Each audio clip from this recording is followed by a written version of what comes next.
That's you got the reference. Welcome everybody to another episode of Down the Middle. And I just realized that's not doing shit. So I'm being illuminated by sunlight. Holy crap, has it been an eventful 2 weeks in wrestling. Very eventful. Hugely eventful. Insane. Starting with yet another round of releases. Of WWE releases. This is getting ridiculous. I mean, this is getting unbelievable. If you had told me this even just a couple of years ago that WWE would be acting this crazy, I would have been like, no, Vince McMahon's not that dumb. But we after we go off this list and everything else, you'd be like, oh, okay, that makes sense now. Well, but here's the thing too, and I will just like, it's not just Vince McMahon. I think this has most to do with Nick Khan. Because Vince McMahon is not, is Vince McMahon, I think he's still technically the head of creative, but like it's not his company, so to speak. What, NXT? No, WWE. No, it's still his company right now. No, it's owned by it's a public company though, so it has a board and. Well, yes, but he's still calling the creative shots, yeah. But Nick Khan is the overall manager, I do believe. But anyway, But anyway, let's get into these releases because these were some pretty. I mean, I'll just start out with the biggest shock was they let William Regal go. Now, this is directed right at WWE. Okay. How stupid are you? You just gift wrapped probably the best recruiter or one of the best recruiters to AEW. You just gave him away. And like let's be real. If William Regal hadn't been released, like he's gonna go anywhere else. He's just gonna retire. Oh, what's funny is I just read there's talks with not AEW for him. Well, here's the thing. I'm hoping he goes to somewhere like Ring of Honor, goes to work for them. I just read Impact. Either or, he can help anywhere Regal goes. He's gonna help build their roster because he's got an exceptional eye, and he was instrumental in building the original NXT, not the original NXT, but the good NXT. He recruited a ton of those guys, right, and gals, both. I've been a Regal fan since like WCW days, and it's like, come on, one of the and I'm going to shoot for a minute. He is one of the greatest workers of all time, especially to not be a world champion. I wouldn't disagree with that. That man, it's no disrespect to, like Sheamus or Drew Galloway or McIntyre or whatever. It's no disrespect to them because I know they're from the UK, the United Kingdom. Oh, I think they would agree with you. That, I know they were one of the first champions from over there, but William Regal, he should have been it. In WCW or WWE, he should have been it. Like, seriously. But no. Never a world champion. He was a Intercontinental and various mid-card championships, and I believe some tag team runs, if I'm not mistaken. His tag team was very limited. Sure. I know. But WCW, he's known as one, like you say TV title, one of the very few people that come to mind is William Regal and Booker T. Because I'm sorry, but those two made that belt. Yeah. Hey, not to get off topic, but can you answer me a question? Yes. I saw Matt Cardano post something on Twitter about the ECW television title. Okay. So, from what I gather of that, is pretty much, even though Matt Cardona said he's done with GCW, he don't want to be there no more. For some reason, it was 2 former ECW originals, which Rhino is an ECW original. Correct. Of ECW. Matt Cardona is technically considered a WWE ECW original. Okay. Well, that's what I'm saying. Yeah. That's how he made his big break, was being on there as a singles wrestler by himself. True. And for some reason, they did this whole angle at GCW to fight for the television title, and he beat him fair and square, and he won the ECW TV title. And now they've got ranked. Now they've got it listed as, even though WWE still owns the rights to it, they've got it listed as he's part of the rankings. How can I put it? Like he's technically. So, if I remember correctly, Rhino was the last holder of the ECW television title and the world title. Yes, but he had both. Yes. Huh. Obviously before the original ECW closed. But here's the thing. So technically the ECW television title never existed in WWE ECW. No. So I believe it was Ezekiel Jackson who was the last ECW heavyweight champion in WWE. Yes. Yeah, he actually he was last champion. He beat Christian. Yes, that's on right. their very last episode of ECW to win the title, and then look where Ezekiel Jackson is now. I think that's actually really cool. So technically speaking, Matt Cardona is the last person thus far to hold the ECW television championship. Right, but what's funny is there was another video posted right after the match was over, and him and Chelsea were getting into it. Oh, that whole thing's a work. Right, but I'm just saying it's funny because it's like he's like, oh, we did. He's like, did it and everything. It's just like, no, you did it. I got nothing. Oh, like, well, she got Joey Janela sniffing at her. Anyway, back to the releases. I don't know where they're going with this thing, but I'm enjoying watching it unfold on Twitter. Let's see. Next, some dude named Timothy Thatcher got released. Yeah, he was. Don't care. He started with WWE in February of 2020, and he's been in NXT. Who gives a shit? Anyway, Danny Burch. Figured because Oney Lorcan got released. Yeah, I figured that was coming because that's what WWE does when they split up an NXT tag team, especially. Like they'll release one guy and then be like, "Oh, this other guy. What are they gonna just release them both?" Like shit, I almost think they did it on purpose so they couldn't become a tag team on the indies, at least immediately.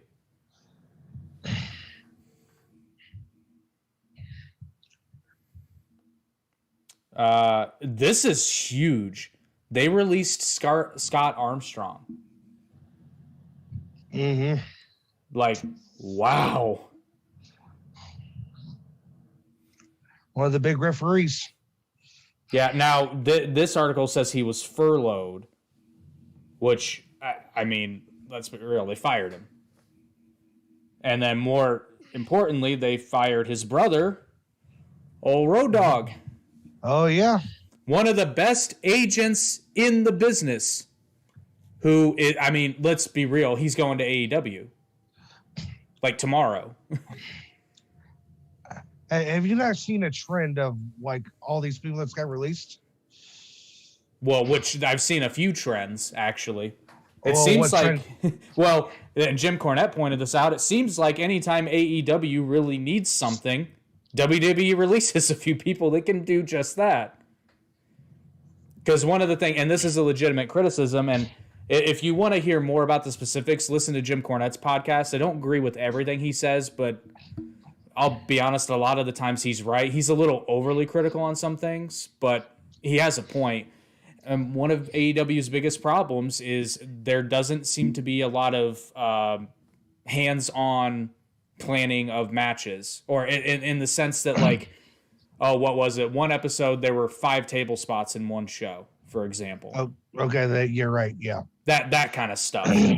And then then we can touch on the incident with Ray Phoenix, which is a classic example of an agent probably should have been like, yeah, that's probably not a good idea, guys. Because I saw, like, I felt really smart watching it, actually. I saw Luchasaurus setting up for that table spot on the apron, and I'm like, Right. I don't think you've got good footing there, dude. Like, it just did not, it didn't look kosher. And then, did you see that?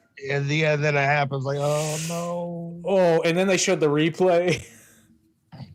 Yeah, don't show replay. Oh, I thought, like, that to me, I was like, don't show the replay. Don't show the, they showed the fucking, and then they showed it again. Like, he's hurt. He's done for a while. I mean, that was sickening. Yes, it was. Very sickening. And how he didn't break any bones. Which, it's almost worse, though. Like, he almost would have been better off if he had broken a bone, because there's no way those ligaments and tendons didn't get just destroyed. I was trying to think what's worse, that or Sid Vicious. That or what? That or Sid Vicious. Well, at least Sid broke a bone. But his is hanging off from his boot. Yeah. Oh, no, it was a clean break. Yeah. Oh, I'm telling you right now, as somebody who's done something similar to both of his knees, it's not... Phoenix was not feeling good. Nope. Nope. Not at all. But before we get in touch with that, yeah. I mean, that was just... Yes. But kudos to Jungle Boy and Penta because obviously they changed the finish. Right. They had to. I think the Jurassic Express. I almost said Jungle Express. I think the Jurassic Express was still going to win, but they obviously had to change the finish. And yeah, it did. Go ahead. No, I was just going to say I'm happy that they won the tag titles. I'm not. You're not happy that the Jurassic Express are the tag team champions? Nope. Why? Okay. Well,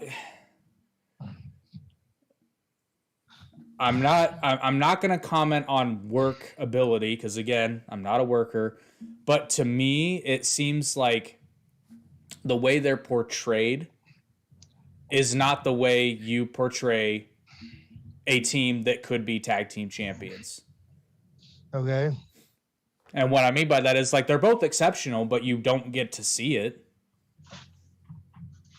Except on very, very rare occasions. And I'm sorry, I'm going to pep one thing about Luchasaurus that just annoys the living shit out of me every time he does it is when he does that stupid fucking dinosaur roar thing that he does just randomly out of nowhere. It's like, dude, we know you're not a fucking dinosaur. We get it. Like, the gimmick's fine, but when you do that stupid fucking roar thing, and it doesn't do it at appropriate times. It's like there's dead silence, and then he just randomly goes, ah. It's fucking stupid. Just be a quiet giant. That's all you got to do. But he's trying to live the gimmick, too, in the same sense. Okay, there's such a thing as living the gimmick and then being fucking stupid. And he's crossing the line.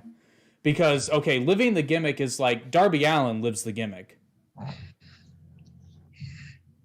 Okay. Orange Cassidy lives the gimmick. Yeah, and he tiptoes the line, but at least he's consistent. I'll give him that. I don't know why it annoys me. Well, actually, I do, because we know he's not a fucking dinosaur. I mean, just, okay. Think of it this way, though. Okay. He's a dinosaur now, but back in the day, he used to be part of the Ascension. So... Wait, he was part of the Ascension?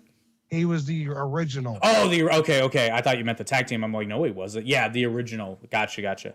Like, yeah, the tag team. Like, he got replaced.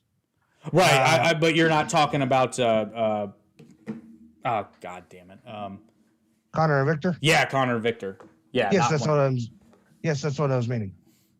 Yeah, but he's not Connor nor Victor. He was replaced. No, I know. Yeah, that's what I'm saying. He was with, I think he get replaced by Victor.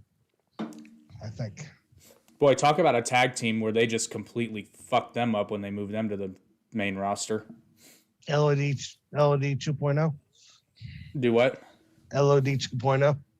Hey man, all I'm saying is that I saw their entrance like within the first 2 or 3 episodes of me watching NXT, and I'm like, these dudes are fucking cool. And then they took them to the main roster, and I knew they were fucked the first time they did their entrance because they didn't do it the same. I mean, Right. they did their entrance the same, but it wasn't shot the same way, and it took all of it away. So yeah. So was that the end of the releases? I don't remember. Nope, I touched on Road Dogg. Okay, sorry.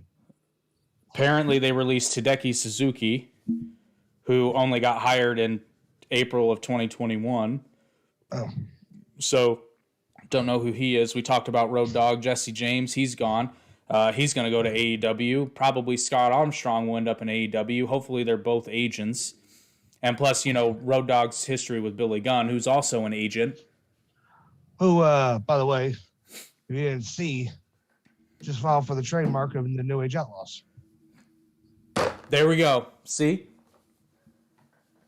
Maybe they can agent some of the tag team matches and it can get a little bit more coherent. Because I will say, I love the Lucha Brothers. I love them. I think they're great. But their tag team matches are chaos every time. And in fact, I think during that match, they switched places without a tag. I'm pretty sure that happened.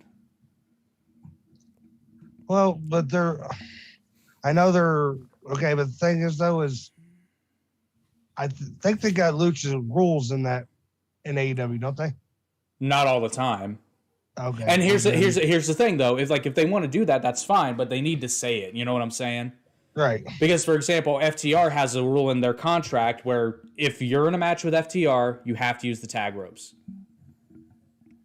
Okay. I like that. I think it's great. Because that's typical. That's traditional tag team wrestling. Which I agree with that. Right. Now, again, that's fine because, heck, they used to do it in WWE CW. This match will be conducted under Extreme Rules. Yeah. So just say it's going to be a lucha match. True. Or just make it a I don't know, what do they call it when it's a no rules tag match? Texas Tornado? Yeah. So otherwise known as the Young Bucks match. You ain't wrong. You ain't wrong at all. That's all I'm saying. All you got to do, I'm fine with those matches because hell, one of my favorite tag team matches of all time is the Young Bucks versus Omega and Page. And I mean, shit, they were all over the place. Just say it. That's all you got to do. No, you're right. You're right.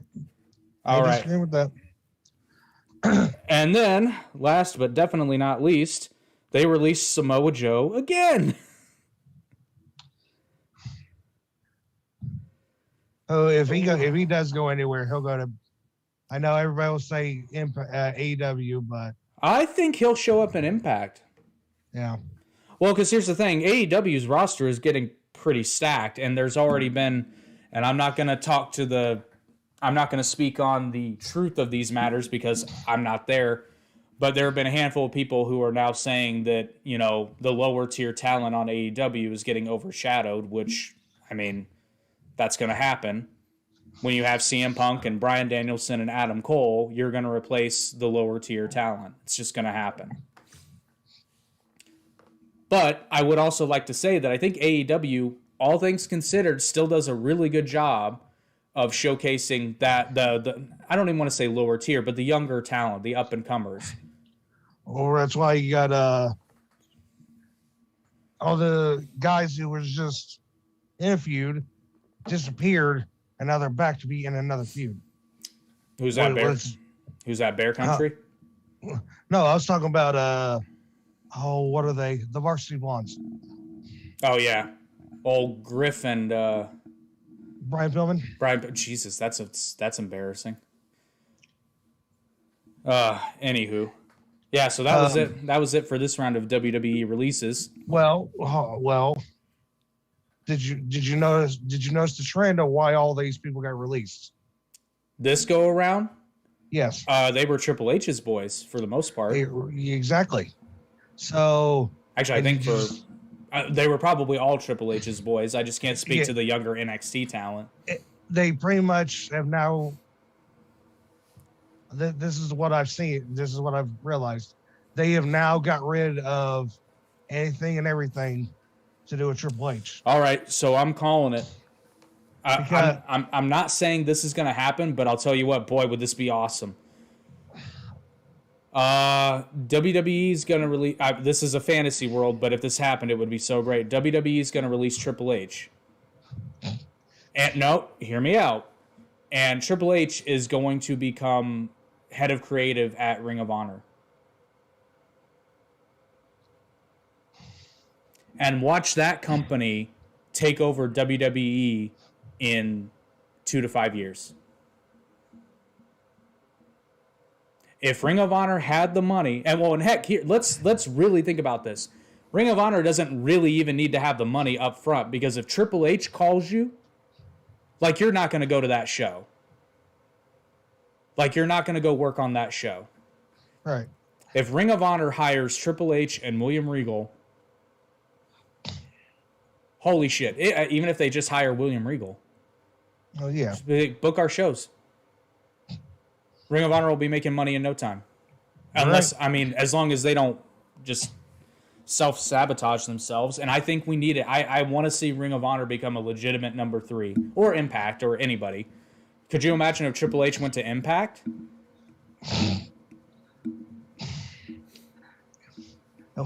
Well, I mean... Here's exactly, and hey, Hunter, steal this 100%. He's probably already thinking it.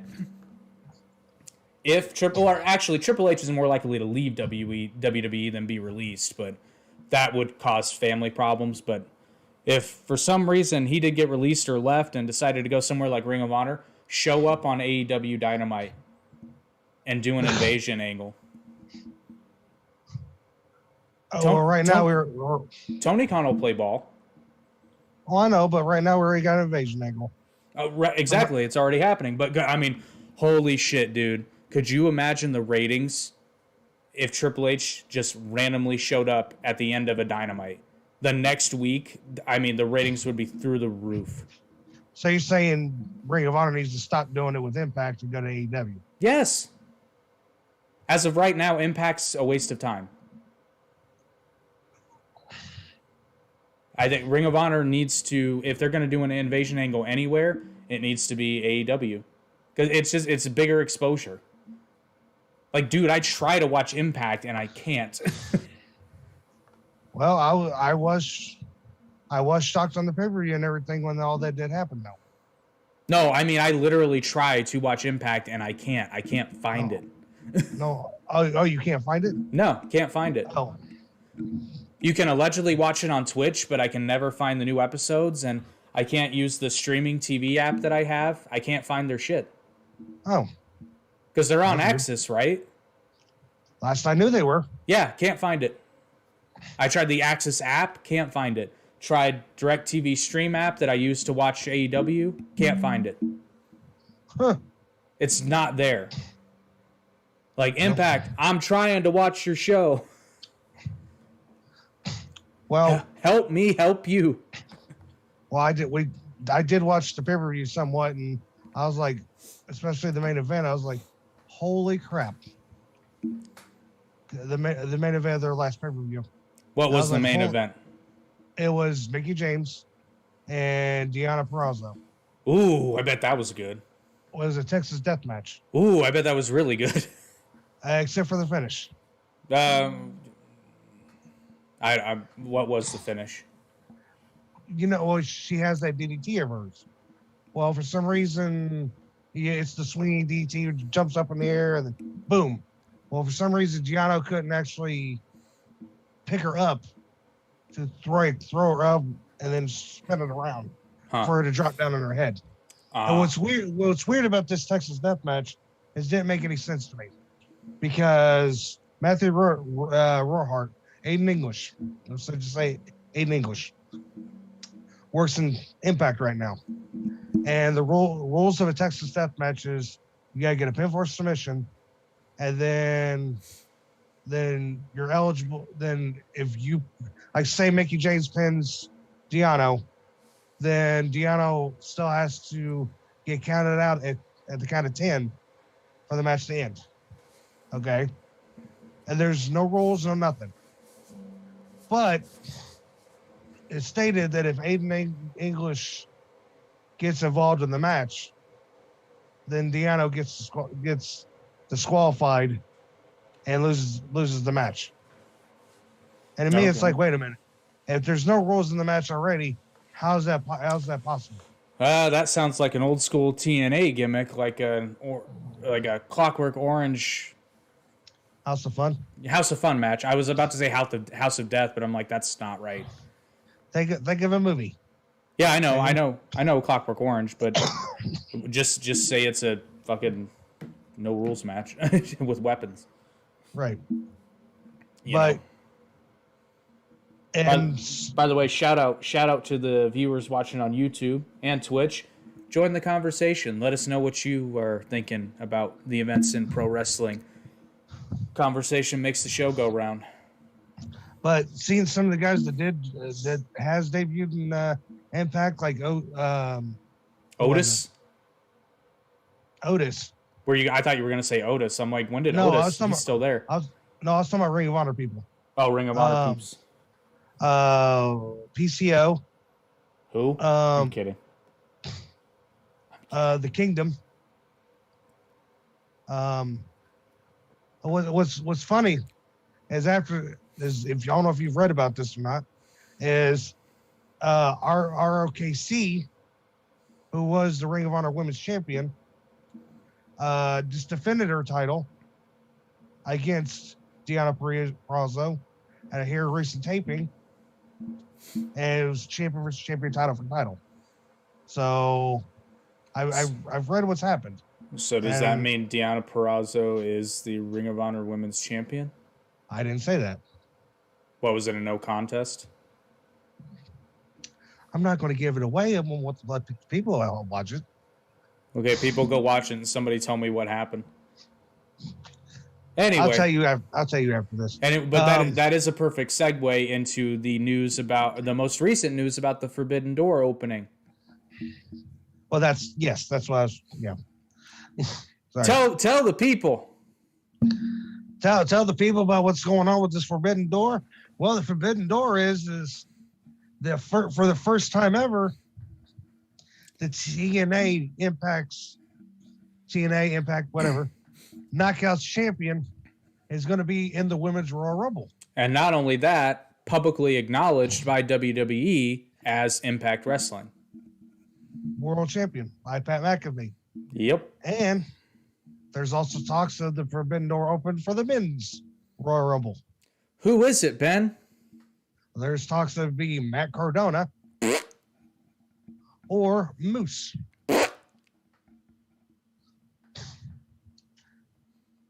Oh, you said Moose. Okay. I said Moose. I think that might be a mistake, actually, to put Moose in there. The Impact World Champion? Yeah. In the Royal Rumble? Yeah. So he can lose? Or if he does lose, even if he does lose, put him down to the Final Four. So he can lose and look small compared to some of the guys in WWE? Because here's the thing, Moose is a big dude, but next to Omos, and don't tell me they won't do that shit, because they will. Oh, I know. Almost in his name? And he can do whatever they want he can do whatever he wants as long as he makes Roman look strong. Roman's not even in the Rumble. I know it's a callback to the CM Punk podcast with Colt Cabana. Yeah. It's like, you just got to make Roman look strong. Okay. I will say, though, because there are rumors that Brock Lesnar is going to be in the Royal Rumble, even though he is the current WWE champion, because... No, hear me out. This is just a rumor. This is a rumor. Okay. Because it is suspected that they want to set it up as Roman versus Brock at WrestleMania. But they have a problem because of the Royal Rumble.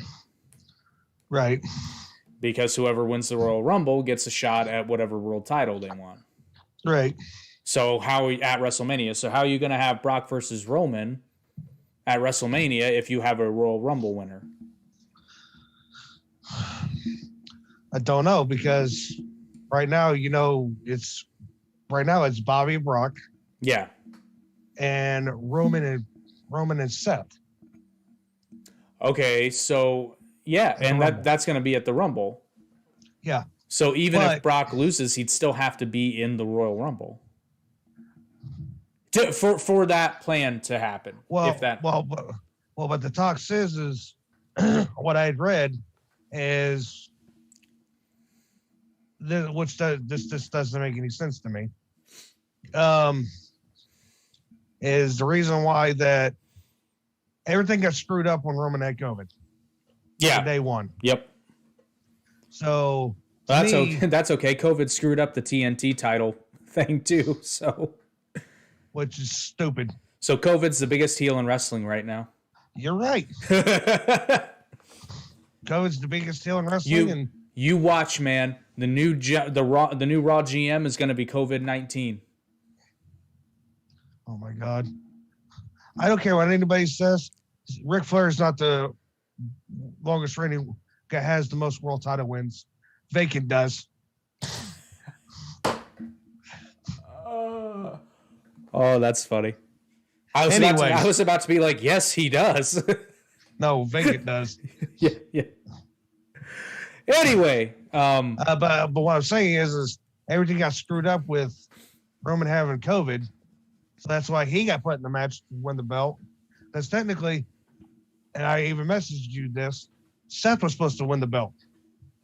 Right, so this is making me think it's not going to be Brock Roman at WrestleMania, because it would have been easy enough to have somebody else, or even just have Big E retain, and then Brock can be in the Rumble.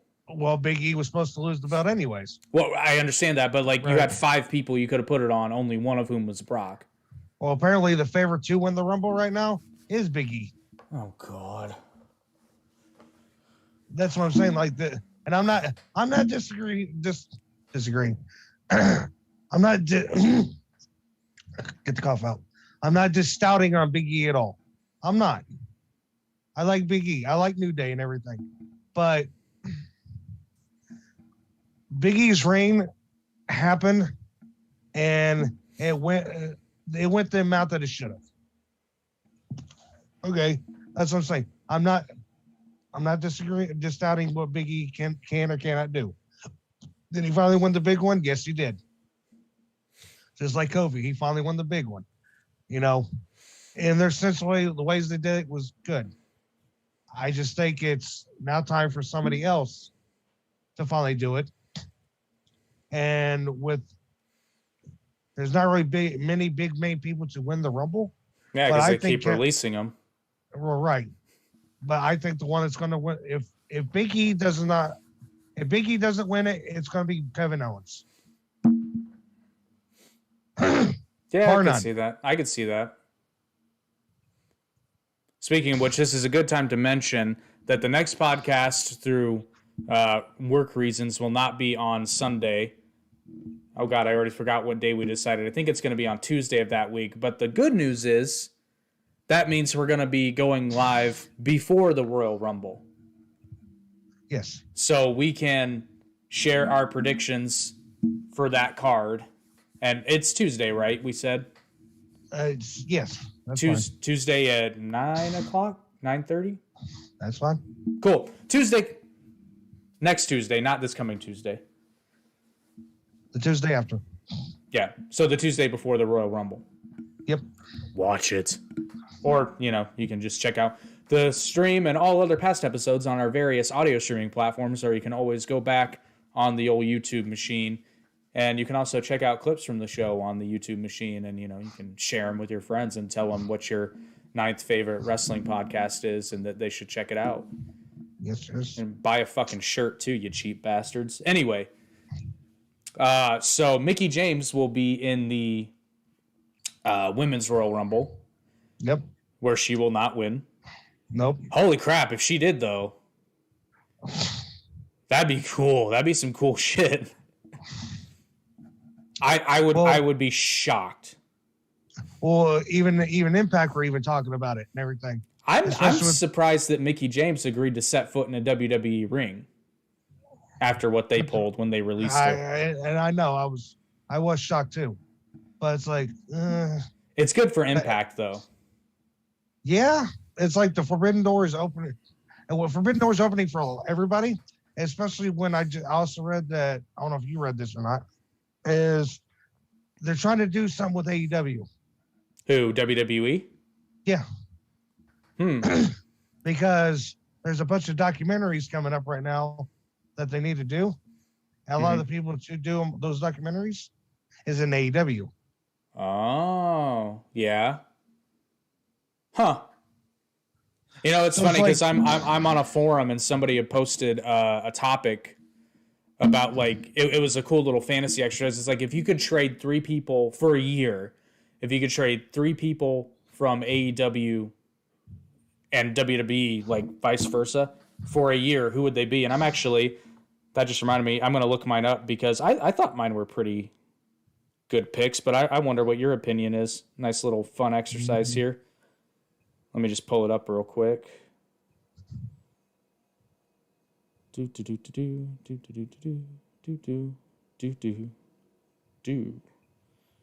Okay, where's mine? Okay, so my first picks to trade, I'm just going to read this verbatim. Number 1, I would trade Sammy Guevara to WWE in exchange for Kevin Owens. Okay. Sammy has the chops to make it in WWE unless they completely screw it up. He can be a superstar even if he's poorly used. He can only benefit from the increased exposure, which could lead to a feud between him and Jericho when he came back to AEW after a year. Kevin Owens, Steen, could join up with the Young Bucks and feud with the Undisputed Era for a year, and it would be awesome. Because if you recall, in PWG, the Bucks, Owens, and the Bucks, Owens, and Adam Cole were the Mount Rushmore of wrestling. Yep. So that would be cool, and then it would be even Steen. And anyway, number 2, I would trade Charlotte Flair to AEW and let her and hopefully her dad join up with Andrade and become a powerhouse. In exchange for her, I'd happily send Serena Deeb for a year-long run in WWE. This would mostly just be a chance for both parties to rectify the mistake that was her initial run. But again, even if she's poorly utilized, she benefits from the spotlight. And then number 3, my third pick would be to send Kenny Omega to WWE for a year just to check off the list of dream matches. Plus, Kenny has the skill, when he chooses to use it, that can get over in WWE if he's unhindered. But once again, even with poor utilization, he can benefit from the bigger spotlight. In exchange for Kenny, give me Shinsuke Nakamura for a year in AEW. Okay. Thoughts? I don't disagree with anything you just said there. I don't really have a trade per se, but I have 3 people that could just go. Just go to WWE? Just for the year. Yeah. And I'm going to go with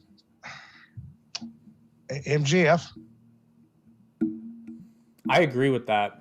I think, here's the thing. I think he and Tony Khan are talking because there was an article I read in the Sportster or Sportskeeda, I can't remember, and it was like why MJF needs to go to WWE in 2024 when his AEW contract expires. Because MJF is a huge star. There's no denying that. Right. He started so young in AEW that eventually it's going to get stale. It's likely going to get stale. But I think he needs to go other places. Just if for no other reason that he doesn't get stale. Because could you imagine if MJF does, and like they might even plan this, be like, hey, Max, go to WWE for a couple years. And then, like, if you're happy there, great. But if not, you can come back to AEW and then you can start up a feud with Punk if he's still there. And they can be like, yeah, buddy, I went to the place that you failed at and I succeeded. And I came back here just to rub it in your face because I'm a smug bastard. And I have all the money I ever need. I'm not doing this for the money anymore, pal. I'm doing it because I got a bone to pick with you. And all right. There's another one from AEW. Here's another one. You know what? Britt Baker. I don't disagree with you. It's just I know WWE would fuck that up. Plus, and this is why I don't think Britt would ever go to WWE. Is she wouldn't go because of who's already in AEW. No. That's got nothing to do with it. It's her dental practice. Oh, okay, yeah. She's got that worked out with AEW, and WWE's not going to accommodate that because of their road schedule. I'm not. Well, I shouldn't say they wouldn't ever, but I'd be shocked if they did. So far, those are my two picks, and my last pick.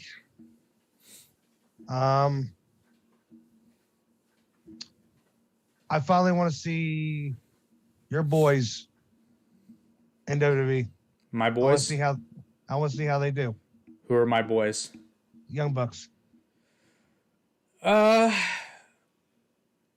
mean, I think they do fine. They were very close to going to WWE at one point. I want to see if they get if they stay as who they are now treatment to them, or if they get the TNA treatment. They're going to get the TNA treatment for sure. Because here's the thing. The Bucks are very, very, very creative guys. They definitely have their own style of comedy. And like, just watch Being the Elite. They're very, very creative guys. WWE doesn't like creative people. Case in point, they now have a girl in NXT whose gimmick is that she falls asleep. I thought this was a fucking joke. Apparently, it's real. And I'm like, wow, this is a great example of a company telling you exactly what's wrong with it, but not intentionally. Well, I mean, this girl literally goes out to the ring. She's in a match, and if she's not wrestling in the match, she's laying down on the apron with a pillow and everything. You know what that says to the audience? This match is so fucking boring that one of the participants is actually falling asleep. Well, you see who's not in NXT no more. Who's not in NXT no more? Tommaso Ciampa. Did he get called up to the main roster officially? Yeah, he and Pete Dunne. Okay. Yeah, those are two guys that might actually not be poorly utilized. Well, they're in main event right now. Never mind. I stand corrected. Ciampa dyed his beard and everything. Oh, God. But Walter has had a change of heart, apparently. Well, he left NXT UK. Yep. And he's coming to NXT 2.0.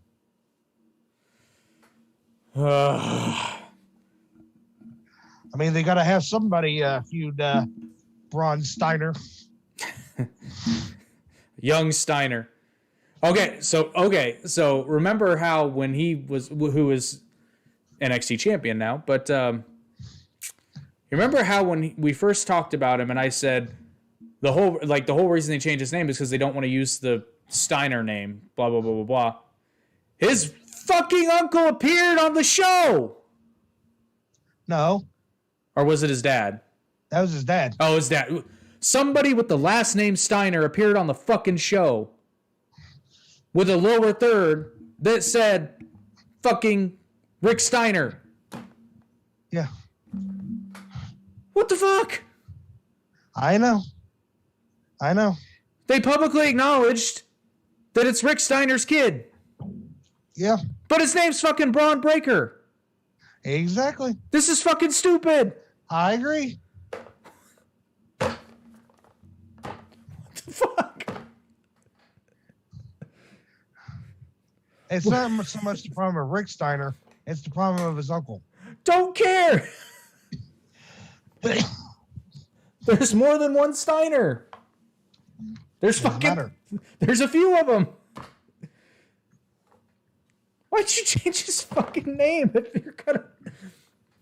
Like, it's one thing if you just pretend like it's like he's not Rick Steiner's kid. That's one thing. But then he wins the fucking belt, and Rick Steiner, who they identify as Rick Steiner, they don't just say, "Oh, his dad."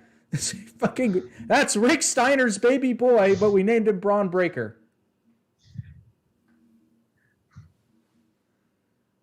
The fuck? That's almost as dumb as the Viking Experience. Well,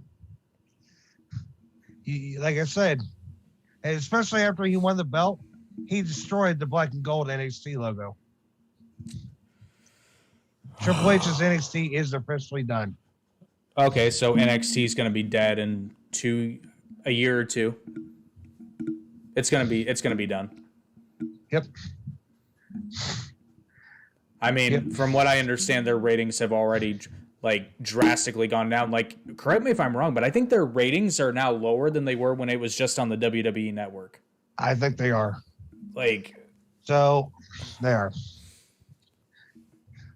So and I just want to state this, and I just want to apologize to everybody at home right now that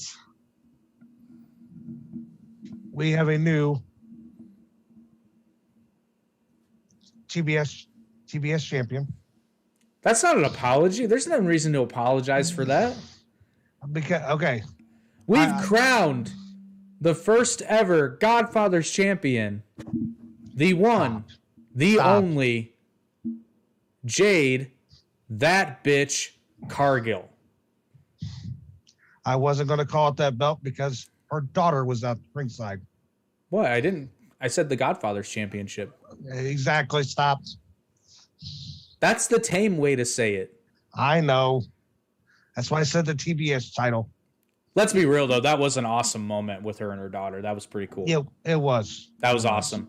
And good for Jade, because I'm telling you, ever since her debut match, I said there's something here. She's a little green, but there's something here. She's going to be a fucking star.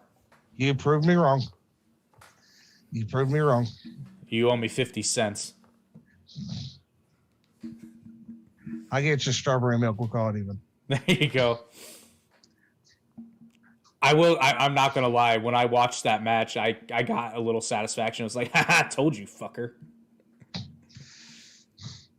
He got me. But I will say I was pleasantly surprised because I thought they were going to go with Ruby.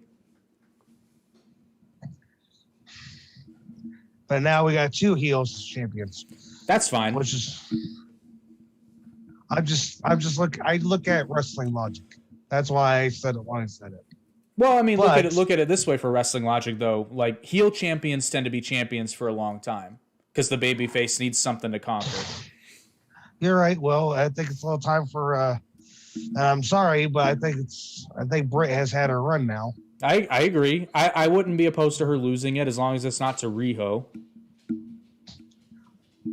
Which thank God. Yes, Thunder Rosa, please. Can we get Thunder Rosa a belt?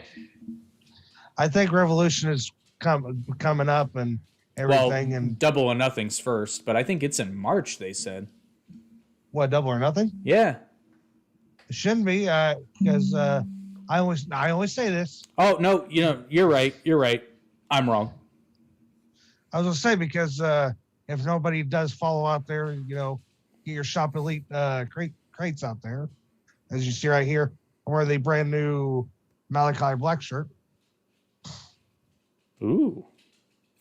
And there they do talk about the next pay-per-view, which is Revolution in March. Yes, you are correct. Double or Nothing is after Revolution this coming year. You are correct, sir. But yes, I agree with you. I think Revolution...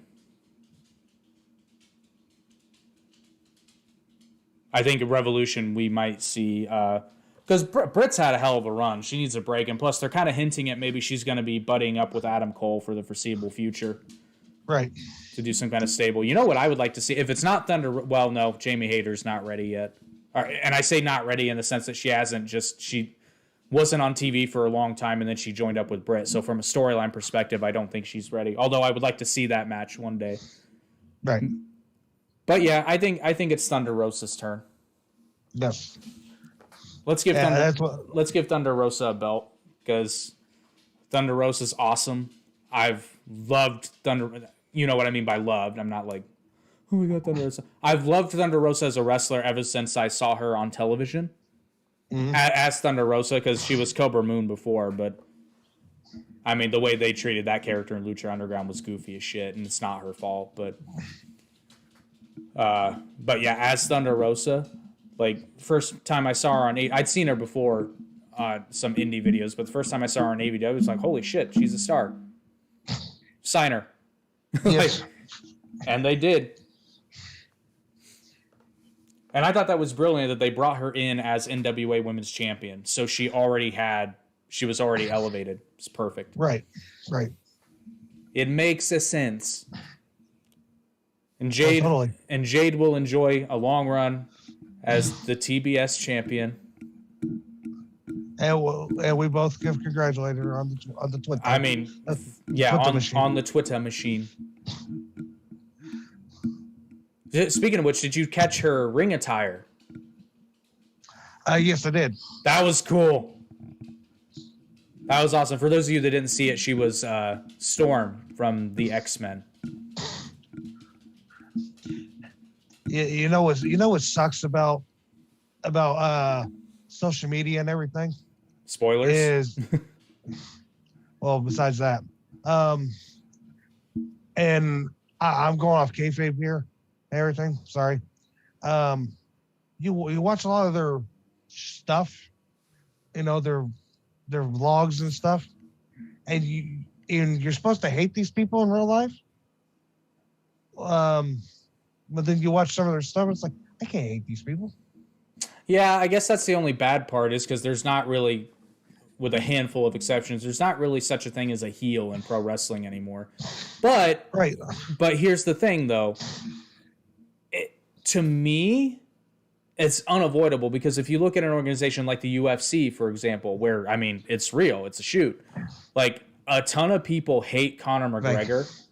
Like, a ton of people hated Conor McGregor, still do, because I think that's the pro wrestling heel. But like, if you learn about Conor McGregor, like, you can't hate the dude, because he's fucking awesome. Yeah, he talks a lot of shit, but like, well, go ahead. I was just gonna say, but like, you can't hate the guy. Look at what he's accomplished. Right. Well, the reason why I would say is because, like, I'm a big. I'm not saying a big social media person, like I am, obviously, because, we're doing this and or the Twitter and all the other stuff we do. Like I'm a big Ethan Page fan. Man of the Year and everything, big fans of him. Yeah. And it's supposed to be one of the, to me, if they're not the next contenders in line to go for these tag titles and take them, something's wrong, AEW. How could they be? They haven't wrestled in months as a tag team. Because they're stuck with America's top talent. Well, and I'm glad you brought them up, because they perfectly kind of illustrate what I'm talking about in a much better way. So, and my opinion isn't worth shit right now, because, again, I'm not a worker, but this is just what's in my head. You can tell me if you agree or disagree. But I think the modern wrestling heel, like, we have to get back to, there's two types of people that could be considered a modern wrestling heel and be believable. Those that cheat to win, and those that, like, the chicken shit heels that bitch, moan, and complain, which is what Scorpio Sky and Ethan Page are doing, except that they have a point. Like, when they say that they're passed over for opportunities, they're fucking right. Like, yes. Scorpio Sky is one of the best wrestlers in AEW. Ethan Page is accomplished and very talented, yet they're never on TV wrestling. They're usually on Dark Elevation. Yeah, so how can they be heels if what they're saying is true? Right. Now, again, they can still be heels because they're bitching about it instead of being like, you know what? Because what a babyface would do would be like, you know what? They don't see it. I'm going to show them. So I'm going to have my matches on Elevation. I'm going to have my matches on Dark, and I'm going to win and this, that, and the other. See, you're right, and I'm not disagreeing with you at all because you look Scorpio Sky. He was the first AEW Tag Team Champion. Oh, how great was that storyline? Where he Right. came in at the last second because Christopher Daniels was unable to compete. Exactly. And then they won the whole fucking thing. Beautiful. Ethan Page, longest running Impact Wrestling Tag Team Champions in history. Him and Josh Alexander. And then you put those two together, they're gods. They're gods. They need to be running the tag team division as heels. I thought you were happy. I thought you were happy the Jurassic Express won. Okay, I just said as heels. I As know. heels. They'd be great for them to go up against, though. Exactly. Let's do it, AEW. Let's do it.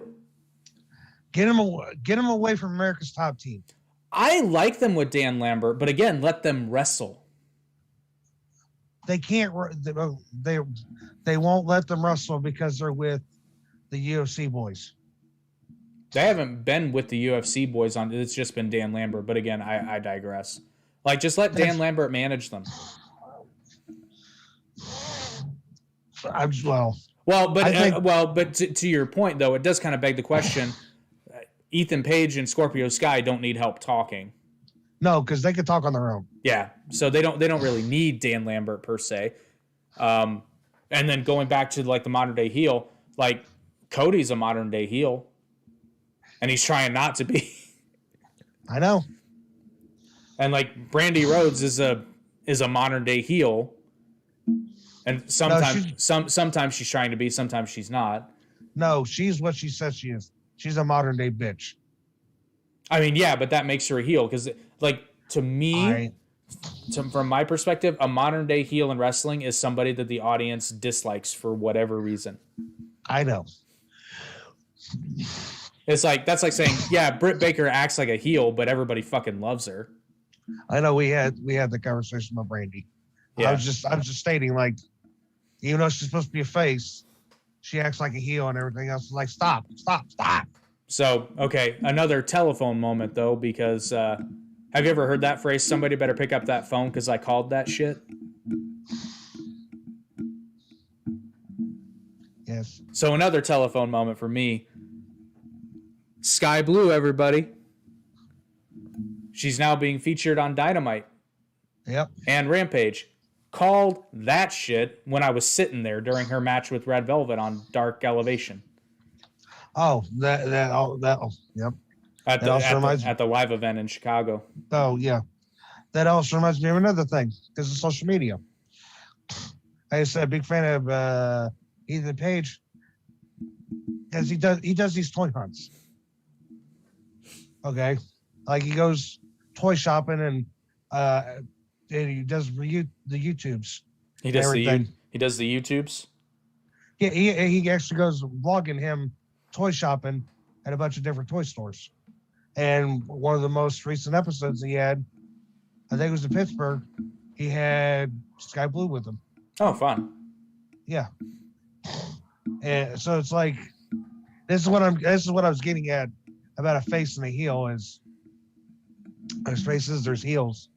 But it's hard for me from a worker's perspective, even as a fan's perspective, to love faces and heels because I know the business, especially when it's like, I need to hate you, Ethan Page, but yeah, I'm watching you do these YouTube videos of you going buy toys and what you're into and what you like. It's like, I can't hate you now. Well, but case in point, like using somebody like Malachi Black as an example, like how can you hate him? He's supposed to be a heel, but how can you hate him because he's too fucking cool? And then again, you watch his vlogs with him and Zelina, and you're like, how can I hate them? They're fucking adorable.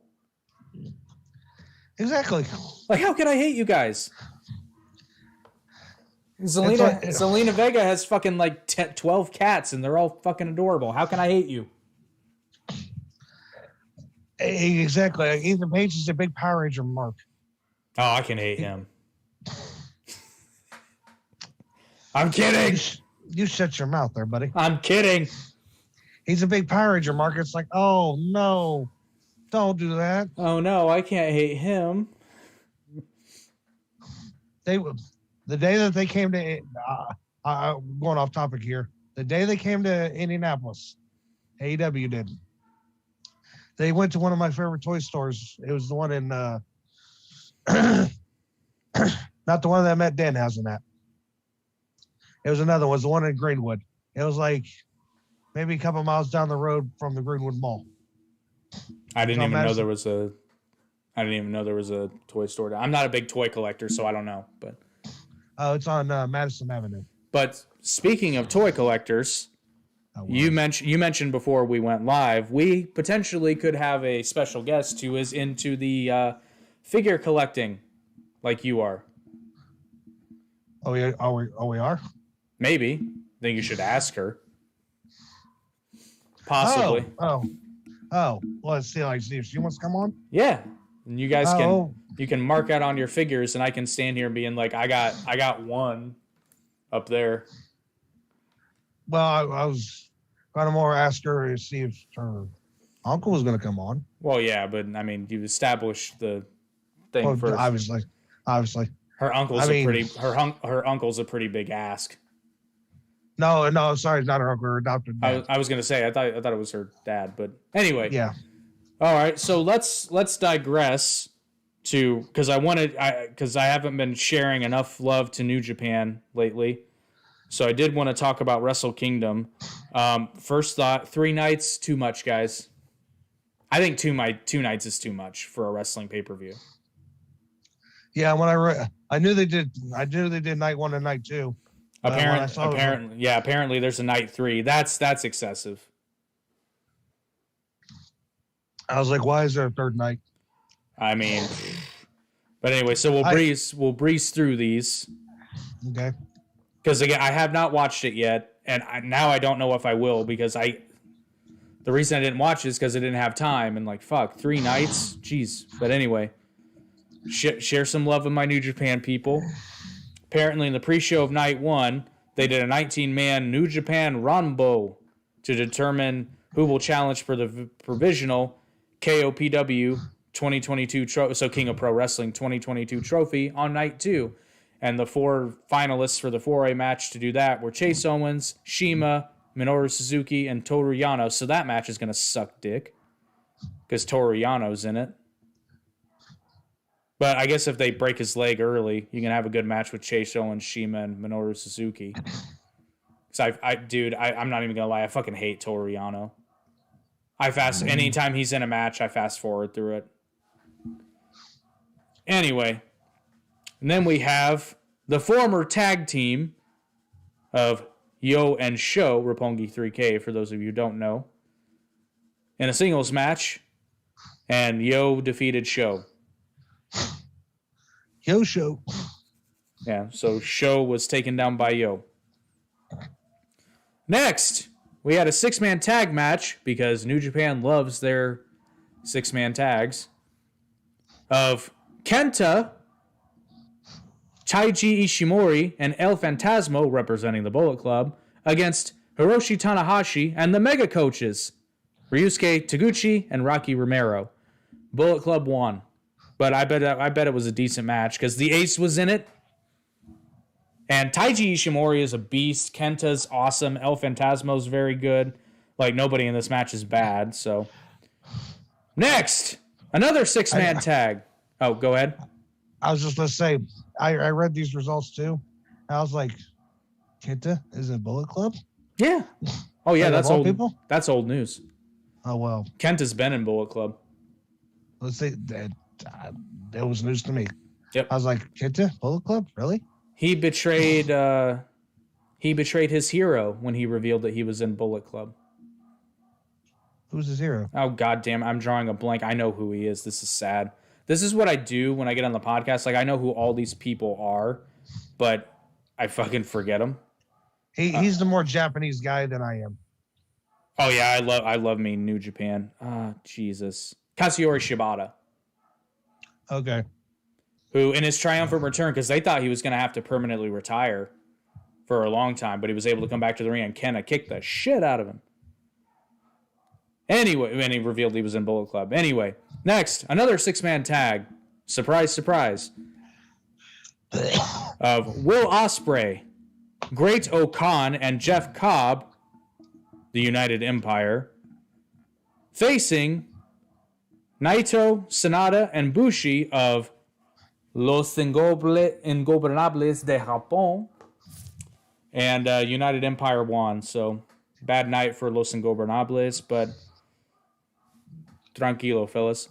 Anyway, next we have a singles match of the aforementioned Katsuyori Shibata versus Ren Narita. Ren Narita being a former young lion from a couple of years ago. And Katsuyori Shibata won, obviously. Then next, we have a singles match for the Never Openweight Championship with the current the champion Tomohiro Ishii defending his championship against Evil. And Evil won, so Evil is now the new Never Openweight champion as of night 1. Evil, king of darkness. Next, tag team match for the IWGP Tag Team Championships. Current champions being the Dangerous Techers, Tai Chi and Zack Sabre Jr. I don't know what a junior is. Defending against Hiroki Goto and Yoshihashi. And Chaos won the belts. So Hiroki Goto and Yoshihashi are the new IWGP Tag Team Champions. And that's was another thing that shocked me. Was like Zack Sabre Jr. was the World Tag Team Champion over in Japan. I'm like, what? Why is that surprising? I'm not. I mean, he's not usually a tag team guy. I understand, but that too. It's like I hadn't heard about him for a while. That's the other thing. I think that was mostly due to COVID. Okay. Next, we have a singles match for the IWGP Junior Heavyweight Championship. The champion, El Desperado, which wasn't he in a match earlier? Or was that El Fantasma? Yeah, never mind. Yeah. El Desperado, the champion, defended against Hiromu Takahashi, another gentleman who was injured a couple years ago, thought he might have to retire, but came back and has been going full steam ever since. El Desperado defended his championship, so he is still the IWGP Junior Heavyweight Champion. And the main event of night 1 of Wrestle Kingdom for the IWGP World Heavyweight Championship, Shingo Takagi defends his title against Kazuchika Okada. And Okada is once again the IWGP Heavyweight Champion as of night 1. Night 2. Shocker. We start off the night with a 6-man tag team match with Yuji Nagata, Great Bash Heel, which consists of the team of Togi Makabe and Tomoaki Honma, against Bad Luck Fale, Gedo, and Jado of the Bullet Club. Bullet Club a loss. And guess what the next match is? 6-man tag? Another 6-man tag! Non-stop tag team action. We have Master Wato, Hiroyoshi Tenzan, and Satoshi Kojima against El Desperado, Yoshinobu Kanemaru, and Taka Michinoku. Ooh, that's Taka Michinoku. All right. Representing Suzuki-gun. And Suzuki-gun lost. Hey, Ben. Satoshi, what? Well, what? I was going to say, you hear those names in the first team. Satoshi Kojima, which I haven't heard for a while. Yeah. And Tenzan. Yeah, those two guys are always just kind of there. But you know who Tenzan was, right? Yeah.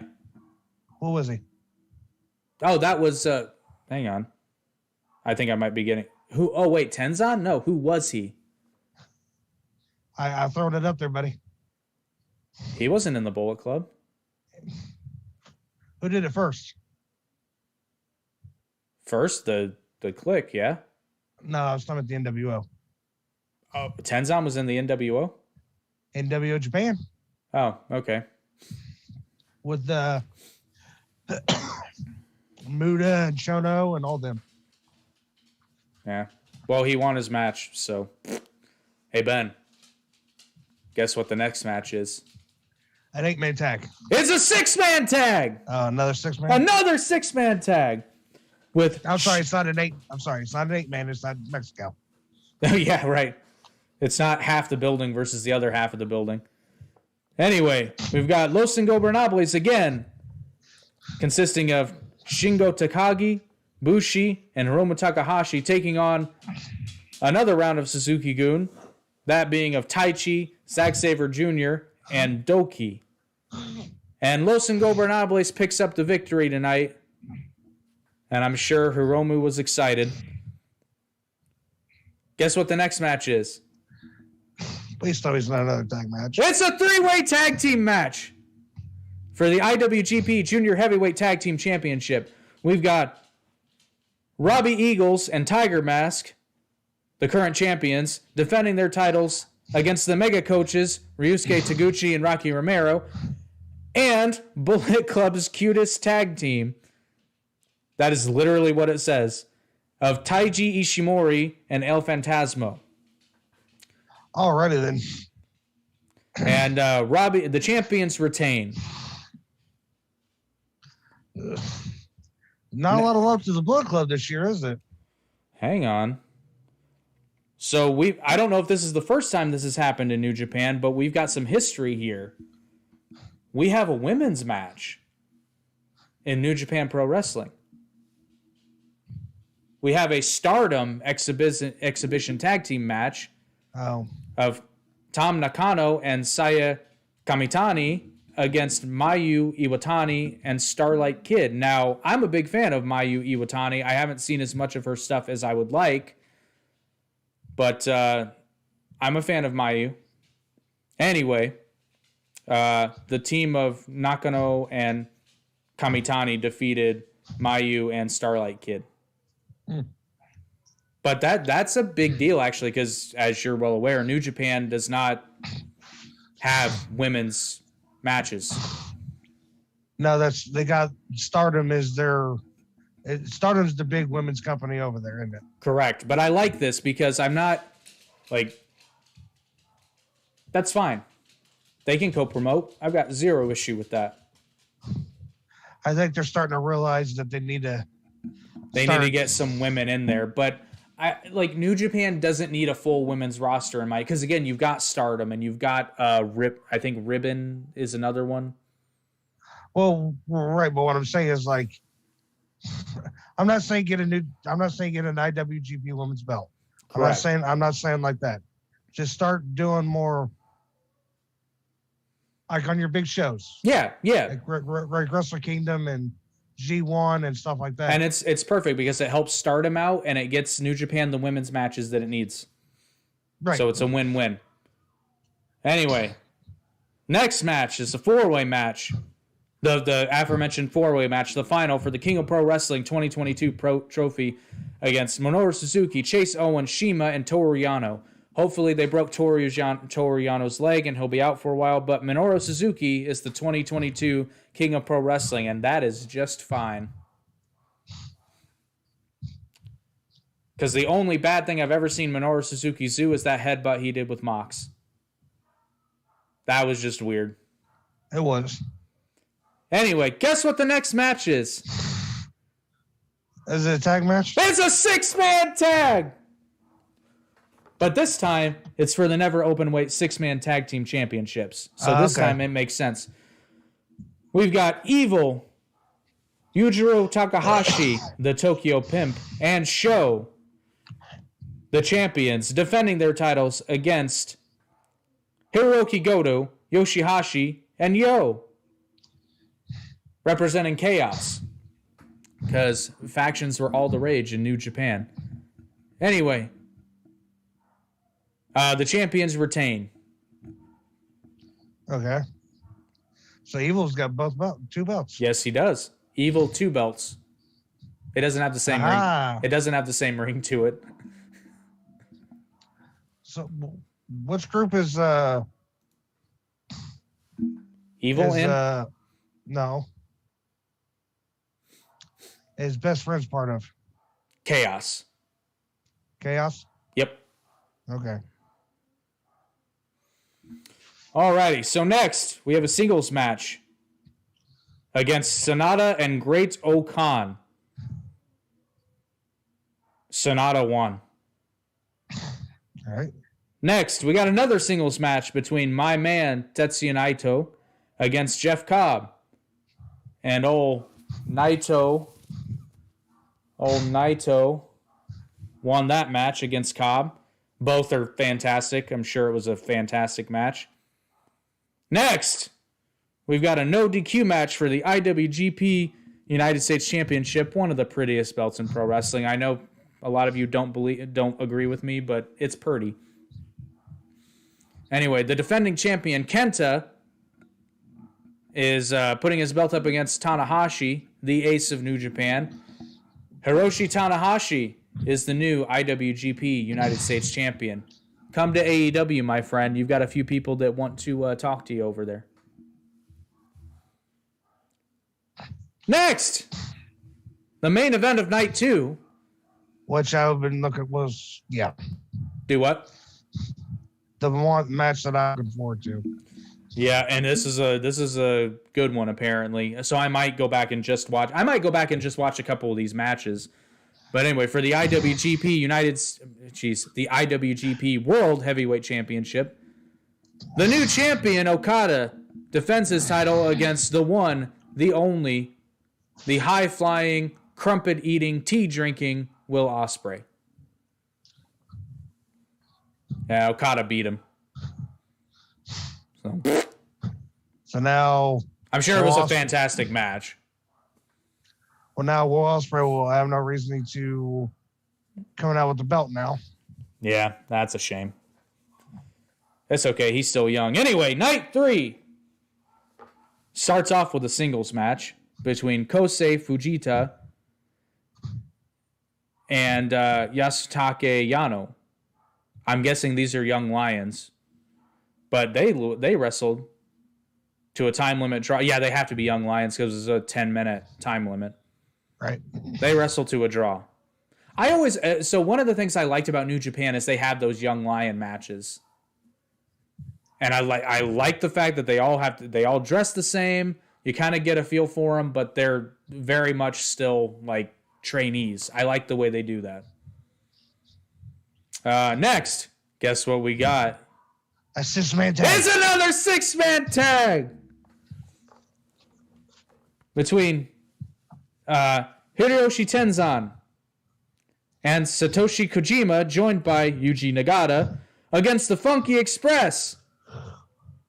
Which makes no sense because the Funky Weapon isn't in this one. Ryusuke Taguchi. Anyway, these consist of King Tani, I would say. Yeah, King Tani, Muhammad Yone, and Akitoshi Saito. And the older guys won. So I'm guessing they were against Young Lions. Anyway, guess what we got next? 6-man tag. No, it's a 10-man tag. It's even bigger. We got the Chaos Mainstays, consisting of Tomohiro Ishii, Hiroki Goto, Yoshihashi, and they're joined by Master Wato and the Funky Weapon himself, Ryusuke Taguchi, against Daisuke Harada, Hajime Ohara, Daiki Inabe, Yoshiki Inamura, and Kinya Okada, which I'm guessing are young lions or very new wrestlers. Anyway, Chaos won. So, shocker. Next, we have a singles match where Sho defeated Atsushi Kotoge, who I'm guessing is a young lion. Yeah, well, no, probably recently a young lion, but anyway. Sho wins Next, another tag team match where Hayata and Seiki Yoshioka against Taiji Ishimori and Geto of the Bullet Club. And Bullet Club lost somehow. Next, another tag team match with El Desperado and Doki. See, this is what I'm talking about. By night 3, like, who would give a shit about any of these matches? Nobody would. That's why I'm just breezing through them. Oh, this is interesting, though. So we got El Desperado and Doki representing Suzuki-gun, against Los Perros del Mal de Japón. I didn't know Los Perros del Mal were in Japan. But anyway, they consist of Yohei, whoever the fuck that is, and Nosawa Rongai. Anyway, the Los Perros lost, but that's interesting. Next, guess what we got? Another 6-man tag. Another 6-man tag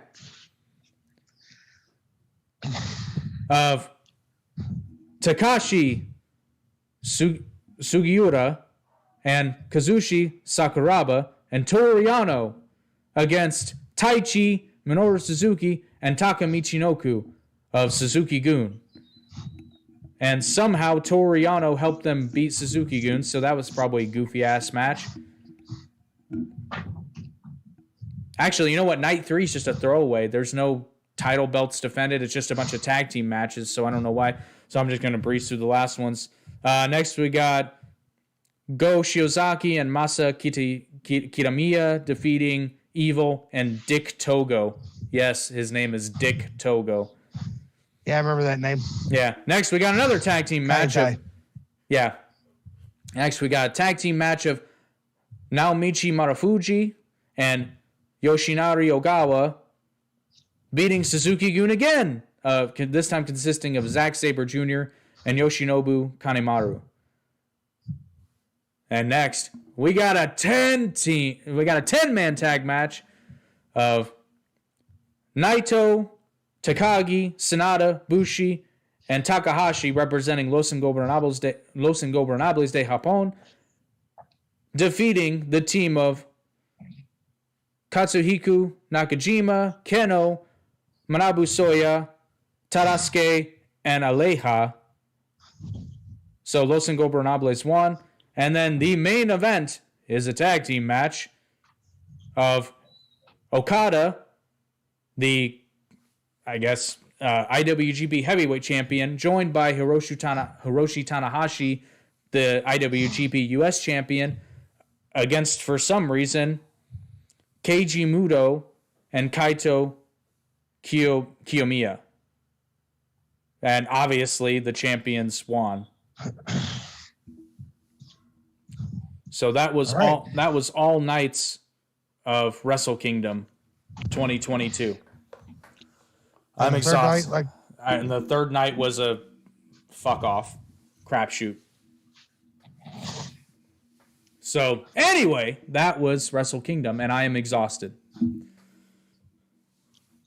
I can only imagine what it would have been like working those nights.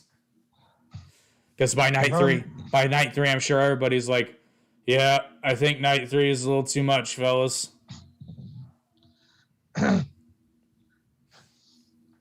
I'm sure they got a good payday out of it, though. I'm sure they did. I'm sure the arena was filled. I guess the only justification for doing 3 nights is, the live crowds. Right. That's got to be it, because I can't imagine. I imagine some people were kind of like, is it really worth watching night 3, or am I just going to read the results? Because honestly, I probably would have. But I will. It's one of my New Year's resolutions. I got to show New Japan more love because I love me some New Japan. They got me back into pro wrestling. Because honestly, I started seeing Bullet Club shit, and that's what got me back into pro wrestling partially. I remember the story. So I love me some New Japan. Anyway, we've been at this for quite a while, buddy. Oh, I would now. Yeah. Let's see. We've been. Oh wow. Yeah. Oh shit. It's a long one. Hey, has there been any comments or anything? No, there's some random bot that left one comment. Or I guess it's only been about an hour and a half, so it's about normal. But anyway, I figure that's a good place to wrap her up. All right. Join us on Tuesday when we share our predictions for the Royal Rumble. Not this coming Tuesday. Yes, next Tuesday. You're right. Good save. Good save. Just so anybody aware, I need to ask you this: are we going to do the on the Average Intelligence podcast episode? Which one? Turtles. We got to schedule it, but we are going to do it. We'll figure it out. You know what? That might be a good one to do. This coming week? Yes, although we've moved the Average Intelligence podcast to Sunday nights. Ah, crap. I hate you guys. But we can probably... Well, no. Why? What's wrong with Sunday nights?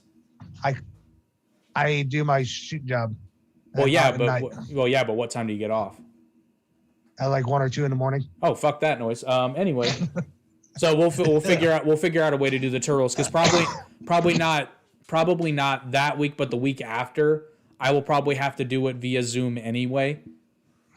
So maybe we'll just pick a night to randomly do, or you know what we could probably do, and what we should do is we should probably just record that one and not do it live. Okay. We can just record it on Zoom, and then we can just post it on a Sunday. Okay. We'll figure it out. I'll talk to Eric. We'll figure that out. Okay. But like always, if you just can't get enough of the Down the Middle podcast, you can check out all the old episodes on YouTube.